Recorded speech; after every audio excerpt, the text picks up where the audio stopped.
Now, information to help keep more of it in your pocket. It's your money. You know, many retirees are worried about running out of money and needing medical care. One strategy, something they call Medicaid Planning. For more on this, Laura Mattia. And Laura, what is Medicaid Planning? Tom, Medicaid provides medical care to the poor and the poor only. How do you get poor? Well, Medicaid Planning is a strategy used to help individuals who have money shelter it so that they can benefit for the benefits. Obviously, this practice has caused a lot of controversy, since many people believe it is unethical. Unethical, maybe? Are they doing anything illegal? No. The primary strategy used is to give your money and property to the people who you intend to receive your inheritance. But the federal government lets states go and do a look-back period 3 years into people's finances. If you gave your money away during that period, they'll catch it, and you'll be penalized for the transfer. Okay, so let's say that you decide to do this years in advance to avoid that look back. What are some of the risks associated with that? There are several. First, the rules could change. In fact, some states are looking at adding more years to that look-back period. Another worry is relying on others to be the custodian of your money. They could blow it, lose it in divorces, lawsuits, gambling, or whatever. And the big one is this: you will not have the options that are available to people who pay. Home care, assisted living, or your choice of nursing homes probably won't be an option. You're a ward of the state. Look, if you are poor, you don't need to do Medicaid planning, since you will qualify for the program anyway. If you have the money to ensure that you'll receive the best of care, why take the risk? All right, Laura, some things to think about. Thank you. You can game the system if you want to give up better care, but you'd better know the risks before you throw yourself onto the mercy of the system. And that's It's Your Money for tonight.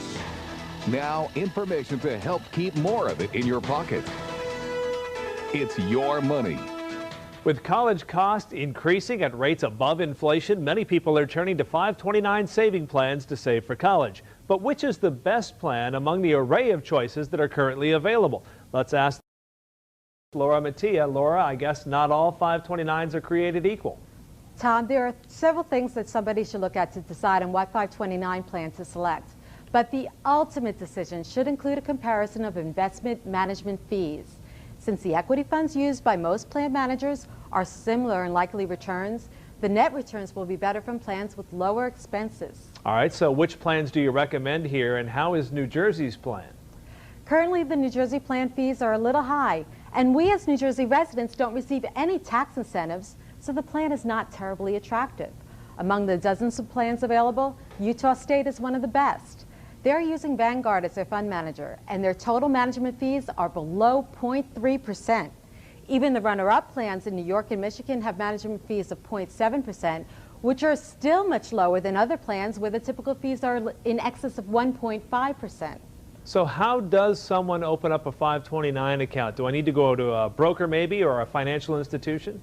Absolutely not. If you use a broker to sell you a plan, you will pay commissions and other hidden fees. And to add insult to injury, the plans that provide incentives through commissions are usually mediocre plans at best. You can do it yourself, and if you change your mind, the law permits you to change your account. That includes moving it to a new state's program. This marketplace is very dynamic, and the Utah plan may not always remain a top choice. For example, if there's a custodian change, the plan should be reviewed. Remember, the beauty of the 529 plan is the flexibility to jump from one plan to another. All right, Laura, thank you. You can cut out the middleman and take control of your children's college fund. You just need to keep an eye on those high management fees, since after all, it's your money. Now, information to help keep more of it in your pocket. It's your money. Well, the days of being a highly compensated middleman are just about over in every industry. Same goes for stockbrokers. Do you still need one? Laura Mattia is a fee-only advisor. She brings us her take on this. So what is it, Laura? Fire your broker? Tom, investors tend to be naive about stockbrokers, but they should be warned that their broker is not their friend. One area of concern is that there are no educational requirements for brokers, no mandatory courses in finance, economics, law, or even a high school diploma. They simply have to pass a simple test called the Series 7 in order to manage your life savings. There are many brokers out there who don't even understand the basic principles of portfolio theory or asset allocation. So how does the average broker analyze the market in stocks and bonds and mutual funds? The average broker is a salesperson, not an expert in finance. They get their picks from the investment vehicles that they are told to push and receive high commissions or other benefits such as vacations. They also get their picks from their firm's analysts, whose ethics can also be compromised. Okay, so we understand that brokers are salespeople first, but don't they still try to do their best for their client? Lawyers, accountants, and some investment advisors have a fiduciary responsibility towards their clients. That means that they have an obligation by law to always put their clients' interests first. Brokers have no fiduciary responsibility, and their interests are in direct conflict with yours. They want to maximize turnover, fees, and commissions so that they make money. As a rule of thumb, you should always ask an investment advisor if they are being held to the higher standards of a fiduciary. All right, Laura, thank you. Some good advice. You can manage your money yourself or get outside help, but be careful before you hand over your life savings. Know who your friends are. Can you have a great relationship with a traditional broker? Why, sure. But things are changing, and that's It's Your Money for tonight. It's your money. Lots of investors choose independent financial advisors over traditional full commission brokers. Laura Mattia is a fee-only advisor. She brings us her take on this. So Laura, why the migration away from traditional brokers? Investors are looking for unbiased advice, and they don't want to be locked into proprietary products. But many so-called independent advisors still operate as brokers and receive commissions. Buyer beware. Funds that pay commissions have high expenses in order to pay the financial advisor. Okay, but you have to pay your financial advisor somehow. Investors can't expect their advisors to work for free. No one is going to begrudge a financial advisor for charging an honest fee for a service, but these commissions can be ridiculous. Front-load funds are fairly understandable, although most investors don't realize that in addition to an initial charge of, say, 5–6%, they are also paying very high annual expenses. Now, in order to understand backload funds, you need to get past the smoke and mirrors. These funds are often pitched as no load.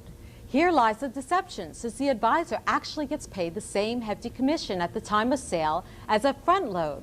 The fund then turns around and charges the investor for expenses up to 3% annually to recoup those commissions. All right, what does the research say that you've looked at about the differences in performance between commission-paying and non-commission-paying funds? Study after study has proven that commission-paying funds have lower returns than non-commission funds. Non-commission funds also perform better because they cut out expenses. All right, Laura, thank you very much. Is your broker an advisor or a salesman? Like the saying goes, follow the money. After all, it's your money.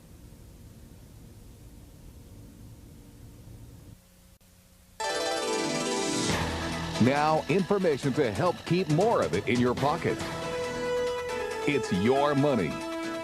Yeah, I've spent a lot of time preaching about index funds on this program, and it is good to hear the other side. So Laura Mattia, a fee-only financial planner, is here to disagree with the indexers. And Laura, you've been looking at some research that disagrees somewhat from what I see. What's the downside to index funds? Indexing is significantly riskier than investing in actively managed mutual funds, and the returns don't come close to justifying this additional risk.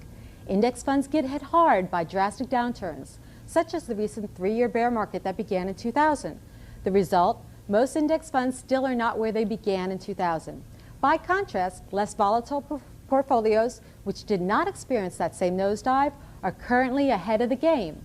Remember, slow and steady wins the race. Well, that's a heck of a 3-year period to take a look at a performance issue, but there are so many studies also that condemn actively managed funds. Are they all wrong?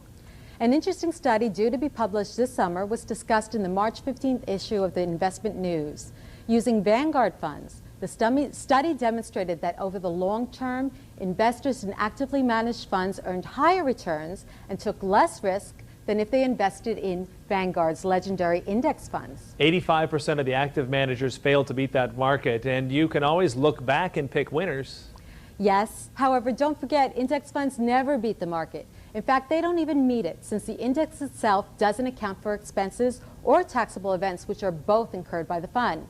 Gainers do exist, but you need to have the right tools and the time to identify them. Smart financial professionals begin their selection process by only fishing in that 15% winners pool. Index funds are appropriate for investors who want low turnover and cost, with no analysis or professional assistance, but they aren't the solution for everybody. And it's important to point out that the winners in any given year don't typically win again. I'd argue that the problem is that the winners pool changes every year, but there's lots to discuss, obviously. We'll leave it at that. Do you know even what an index fund is? Do you know the risks and rewards? If not, dig into this issue and learn, because after all, it's your money.